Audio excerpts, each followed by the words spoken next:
사제가 되어 생겼던 욕심 중 하나가 책을 많이 읽고 싶다였습니다. 하지만 욕심만 앞서서였을까요? 여러 가지 책들에 도전했지만 완독했던 책보다 실패한 책들이 더 많았습니다. 원인을 좀 분석해보니 실패한 책들의 공통점이 보였습니다. 첫 번째, 욕심을 내어 두꺼운 책을 골랐을 때. 두 번째, 공부 좀 해봐야지 생각하며 어려운 책을 골랐을 때였습니다. 실패의 원인을 분석한 후에 이제 쉽게 읽을 수 있는 책과 얇은 책들을 고르기 시작했습니다. 그런 면에서 오늘의 책은 첫 인상부터 좋았습니다. 완독하기에 너무나도 좋은 굉장히 얇은 모습을 하고 있었기 때문입니다. 오랜만에 바오로 딸 서점에서 책을 고르다 안의 내용도 읽지 않고 이 책을 계산한 가장 큰 이유였습니다. 그렇게 책을 구입한 후 첫 장을 넘겼을 때 책이 더 마음에 들었습니다. 마치 유명인들의 명언을 모아놓은 것처럼 에바그리우스 폰티쿠스라는 교부의 짧은 금언으로 이루어진 이 책은 짬 시간에 짧게 읽을 수 있다는 큰 장점도 가지고 있었기 때문입니다. 그런데 얇다고 너무 얕아서였을까요? 생각보다 진도 나가기가 쉽지 않았습니다. 생각지도 못한 그동안 완독에 실패했던 두 번째 이유인 내용이 어렵다는 산이 기다리고 있었습니다. 아무래도 관상을 하는 사람들을 대상으로 쓴 책이었기에 전문적인 단어도 많고 철학적인 내용도 포함되어 있었죠. 사실 그래서 신부의 책장에 이 책을 추천할까 말까 잠시 망설였습니다. 그렇지만 이 책의 가장 큰 장점인 얇다는 점이 책 소개를 포기하지 못하게 만들었습니다. 오늘의 책은 저자의 이야기로 바로 들어가기보다 당시의 배경과 내용에 대한 설명으로 시작합니다. 그래서 먼저 그 부분을 읽으며 책을 시작하면 어렵지만 앞으로 나아가는데 큰 도움이 됩니다. 그리고 무엇보다 책을 읽으며 느꼈던 천천히 책을 읽고 묵상하며 관련된 성경 구절도 함께 찾아 읽는 재미를 여러분과도 함께 나누고 싶은 마음이 컸습니다. 이 책은 빨리 완독을 목표로 하는 것이 아니라 묵상하고 기억하기 위한 목적으로 쓴 책이라고 생각합니다. 사탕을 깨물어 먹을 때 그 단맛과 맛이 큰 것처럼 큰 감동과 즐거움을 한 번에 주는 책이 있습니다. 그에 비해 한 번에 큰 감동과 즐거움을 주지는 못하지만 묘한 매력으로 천천히 하지만 꾸준히 깨달음과 감동을 주는 책이 있습니다. 천천히 녹여 먹으며 그 맛을 음미하는 사탕이 있듯이 말이지요. 그노스티코스라는 책은 바로 그런 매력이 있는 책입니다. 때문에 빨리 읽는 것을 목적에 두지 말고 성경과 함께 천천히 음미하며 읽으시기를 바랍니다. 그러다 보면 어느새 책의 끝머리가 보일 것입니다. 특별히 피정을 준비하고 계시거나 혹은 일상생활에서 하느님을 향해 가는 과정에서 좋은 길잡이가 될 책을 찾으신다면 이 책을 추천해드리고 싶습니다. 그럼 책을 한번 들여다볼까요?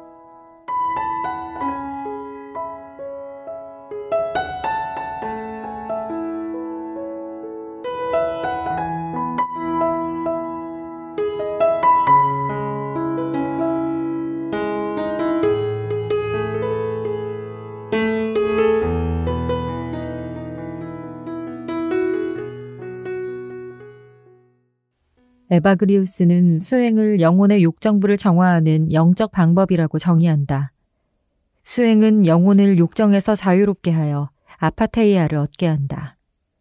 그리고 아파테이아는 영지적 삶, 곧 관상생활로 들어가 영적 인식을 맛보게 한다. 이처럼 수행자는 수행을 통해 관상가가 된다. 에바그리스오의 관상가는 알렉산드리아의 클레멘스에게서 유래한다. 그노스티코스란 말은 클레멘스와 더불어 그리스도교 문학에서 사용되기 시작했다. 그노스티코스는 덕행 실천과 공부를 통해 영적 인식에 도달한 그리스도인을 뜻했다. 에바그리우스가 이 용어를 받아들였고 이후 수도승 문학에서 널리 사용되었다. 클레멘스의 관상가처럼 에바그리우스도 가르침을 관상가의 고유 역할로 여겼다. 관상가가 된 수도승은 더 이상 수행자처럼 자기 자신이나 자기 정화에만 신경 쓰지 않는다. 그는 다른 사람을 돕고 아직 수행 중에 있는 사람에게 욕정에서 정화되는 방법을 가르쳐야 한다. 또한 그는 충분히 정화되어 합당한 자격을 갖춘 사람을 영적 인식의 신비로 인내해야 한다. 에바그리우스가 그노스티코스 3장에서 말하는 바처럼 관상가는 수행 중에 있는 사람을 위해서는 소금의 역할을, 정화된 사람을 위해서는 빛의 역할을 해야 한다. 관상가는 스승이자 교사이다. 이 작품의 주제는 정확히 관상가를 위한 가르침이다. 그러면 관상가는 어떤 조건에서 가르칠 수 있는가? 가르침의 내용은 무엇인가? 가르침의 방법은 무엇인가? 그노스티코스는 바로 이에 대해 답하고 있다. 수행자는 오로지 영혼의 욕정부에서 아파테이아를 얻은 사람이다. 관상가는 불순한 자에게는 소금의 역할을, 순수한 자에게는 빛의 역할을 하는 사람이다. 모든 덕이 관상가에게 길을 활짝 열어주지만 무엇보다도 분노의 억제를 쉽게 해준다. 사실 인식에 도달했지만 쉽게 분노하는 사람은 바늘로 자기 눈을 찌르는 사람과 비슷하다. 관상가는 늘 자선을 베풀려고 힘쓸 것이며 선을 행할 준비가 되어 있어야 한다. 그는 돈이 없다면 자기 영혼의 도구를 사용할 것이다. 어떻게 해서든 자선을 베푸는 것은 그의 본성이기 때문이다. 이는 등불을 꺼뜨린 5 처녀에게 부족했던 것이다. 불의의 희생자이든 불의를 행한 자이든 관상가가 소송 중에 있다는 것은 수치스러운 일이다. 그가 불의의 희생자라면 그것을 참지 못했기 때문이며 그가 불의를 행한 자라면 그것을 저질렀기 때문이다. 관상가는 우울해서도 또 다가가기 어려워서도 안 된다. 사실 전자는 피조물의 존재 이유를 모르는 사람의 태도이며 후자는 모든 사람이 구원되고 진리를 인식하게 되기를 원하지 않는 사람의 태도이다. 수도승과 세속인들에게 올바른 생활 방식에 대해서 말하는 것이 마땅하고 자연학과 신학에 관한 가르침은 부분적으로 설명하는 것이 바람직하다. 자연학과 신학에 대한 가르침이 없이는 아무도 주님을 뵙지 못할 것이다. 각 사람의 상황과 생활 방식과 직업의 이유와 법칙을 배워 알아라. 그러면 그대는 각 사람에게 유익한 것을 그에게 쉽게 말할 수 있을 것이다. 그대가 가르치는 사람들은 항상 그대에게 이렇게 말한다. 여보게, 더 앞자리로 올라앉게. 위로 올라가는 것은 정말 부끄러운 일이다. 그대는 듣는 이에 의해서 다시 아래로 내려오게 되기 때문이다. 돈을 가지고 있는 사람이 아니라 돈을 갈망하는 사람이 인색하다. 집사는 합리적인 돈주머니라고 사람들이 말하기 때문이다. 나이 든 이에게는 분노를 다스리도록 권고하고 젊은이에게는 배를 다스리도록 권고하라. 영혼의 악령들은 전자에 맞서 싸우고 육체의 악령들은 대개 후자에 맞서 싸우기 때문이다. 주님 때문에 사람을 치유하는 이는 자기도 모르는 사이에 자기 자신도 치유한다. 관상가가 쓰는 약은 가능한 자기 이웃을 치유하지만 반드시 그 자신을 치유하기 때문이다. 성 바오로는 자기 육체를 억압하면서 종속시켰다.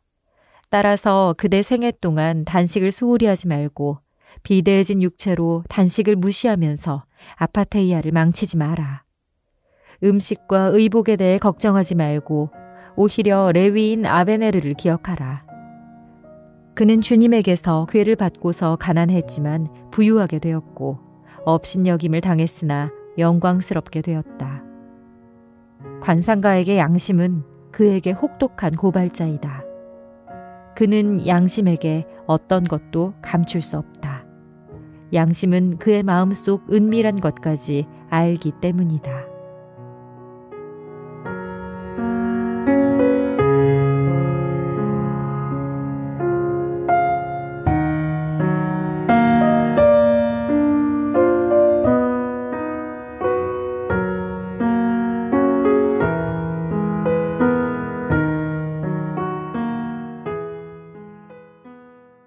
강론 때 자주 이용하는 말이 있습니다. 거룩함은 필수품입니다. 그것은 수도자 등 소수에게 맡겨진 사치품이 아니라 모든 사람에게 해당하는 의무입니다. 거룩함은 모든 사람에게 해당하는 의무입니다. 거룩함은 모든 사람을 위한 것입니다. 마더 데레사 수녀님의 말씀입니다. 책이 조금은 어려울 수도 우리 일상생활과 큰 관련이 없다고 느껴지실 수도 있습니다. 하지만 마더 데레사 수녀님의 말씀처럼 거룩함은 모두에게 필요한 것입니다. 때문에 그 거룩함으로 향하는 여정에 도움이 될 수 있는 책을 찾으신다면 한 번쯤 에바그리우스 교부의 말씀에 귀 기울여 보셨으면 좋겠습니다. 신부의 책장, 오늘은 여기까지입니다. 그리고 이번 시즌도 여기까지입니다.